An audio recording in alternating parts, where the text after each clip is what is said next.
Good morning. Today we have the Gruffalo's child. The Gruffalo said that no Gruffalo should ever set foot in the deep dark wood. Why not? Why not? Because if you do, the big bad mouse will be after you. I met him once, said the Gruffalo. I met him a long time ago. What does he look like? Tell us, Dad. Is he terribly big and terribly bad? I can't quite remember, the Gruffalo said. Then he thought for a minute and scratched his head. The big bad mouse is terribly strong, and his scaly tail is terribly long. His eyes are like pools of terrible fire, and his terrible whiskers are tougher than wire. One snowy night when the Gruffalo snored, the Gruffalo's child was feeling bored.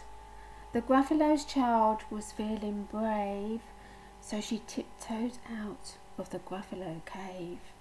The snow fell fast and the wind blew wild. Into the wood went the Gruffalo's child. Aha! Oho! A trail in the snow.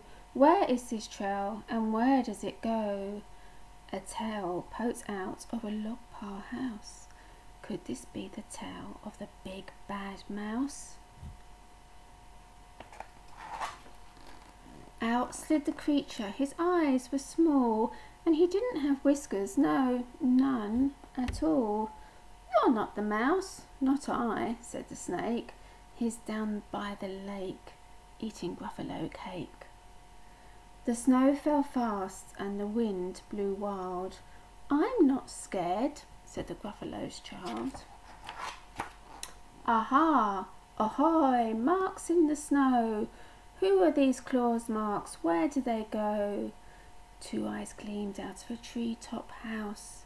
Could these be the eyes of the big bad mouse? You're not the mouse. To who? Not I. But he's somewhere near, eating Gruffalo pie. The snow fell fast, and the wind blew wild.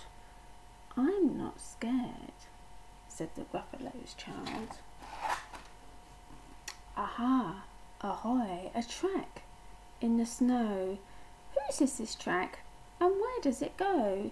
Whiskers at last, and an underground house. Could this be the house of the big bad mouse? Out slunk the creature. His eyes weren't fiery, his tail wasn't scary, and his whiskers weren't wiry. You're not the mouse. Oh no, not me. He's under a tree, drinking Gruffalo tea. It's all a trick, said the Gruffalo's child, as she sat on a stump where the snow lay piled. I don't believe in the big bad mouse. But here comes a little one out of his house. Not big, not bad, but a mouse at least. Your taste good as a midnight feast. Wait, said the mouse, before you eat. There's a friend of mine that you ought to meet.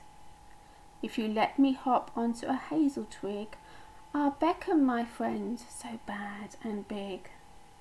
The Gruffalo's child unclenched her fist. The big bad mouse, so he does exist? The mouse hopped into the hazel tree. He beckoned then said, just wait and see. Out came the moon. It was bright and round. A terrible shadow fell onto the ground. Who is this creature, so big, bad and strong? His tail and his whiskers are terribly long. His ears are enormous, and over his shoulder he carries a nut as big as a boulder. "The big bad mouse!" yelled the Gruffalo's child. The mouse jumped down from the twig and smiled. "Aha! Aha! Prints in the snow. Whose are these footprints? Where do they go?" The footprints led to the Gruffalo cave, where the Gruffalo's child was a bit less brave. The Gruffalo's child was a bit less bored, and the Gruffalo snored and snored and snored. Yeah, the Gruffalo's child.